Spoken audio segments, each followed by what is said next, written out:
Peace be to you. This is Omar Abdul Malik, physician assistant and health education specialist. So I am going to answer a couple of questions from those of you all who watch my videos. And these questions in the comment section. All right. Today's power walk day with a weighted vest, 20-pound weighted vest, 10-pound arm weights. I'm nursing a mild hip injury, so I got to take it easy. Okay, so a couple of you all asked me about how I keep such a calm and pleasant demeanor, and I received another question about what to do when you feel like you're being harassed by a supervising physician. So I'll kind of answer those questions as an extended statement, and that is, number one, you have to make sure that what's being well, let me say this. So I keep a calm demeanor by, number one, I pray to God, who I consider my creator, to grant me calmness, to be the eye in the proverbial storm, and then also to really try to keep a level head. And then I've also learned through experience that there's no purpose served by screaming and yelling and losing your cool. It doesn't help.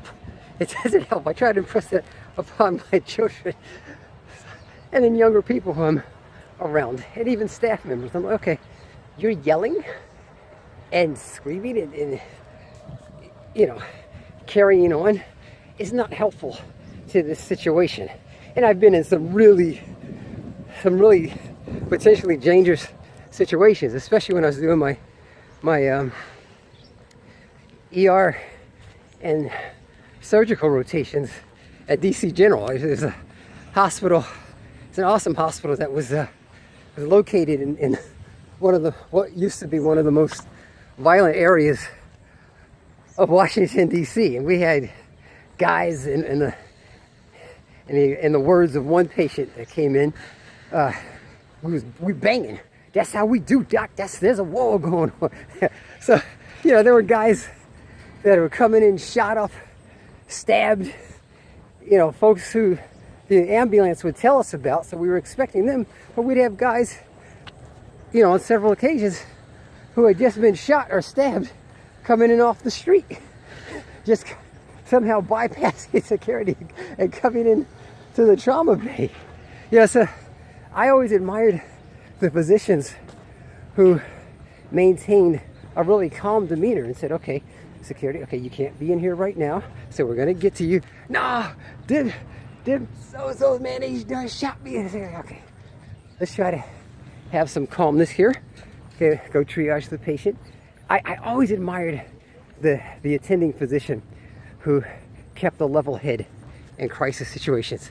Now, I have worked with physicians who were, for lack of a better expression, hotheads.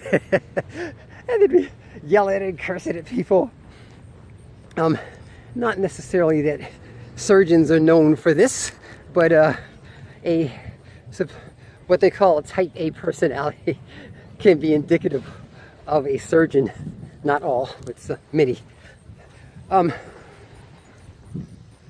You have to be the one, I would say, to remain calm and have a professional demeanor.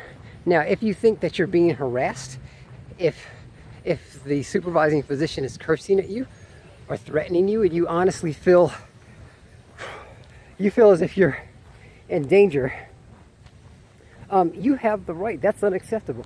You have the right of reprisal. You have the right to file a complaint against the attending physician or the supervising physician assistant. In some hospitals, they have something called a lead PA. God, these words are heavy. you have the right to defend yourself. Don't lose your composure. You know, if they're cursing at you, you don't start cursing back at them. No, I'm gonna defend myself. No, come cash me outside. How about that? This is not the demeanor of a consummate professional. And I like to think that I've established myself as this. You know, I'm known for having a pleasant demeanor and trying to be calm. And the times, you know, I've snapped at nurses before and texts. I always go back and apologize. I said, look, this is the situation that was going on. There was some information that I had that you did not have. I could not share it with you at the time. So when you were disagreeing with me vehemently, you know, and I said, no, this is what I need done right now. Stop arguing with me. You know, I've gone back and apologized profusely and tried to make amends how I can, however best I can. And I'll tell you, somebody's always going to yell at you. So you can't take it too personally. You know, the attending physician's going to yell at you. The chief resident's going to yell at you. The lead physician assistant's going to yell at you. The nurses, the head nurse is going to yell at you.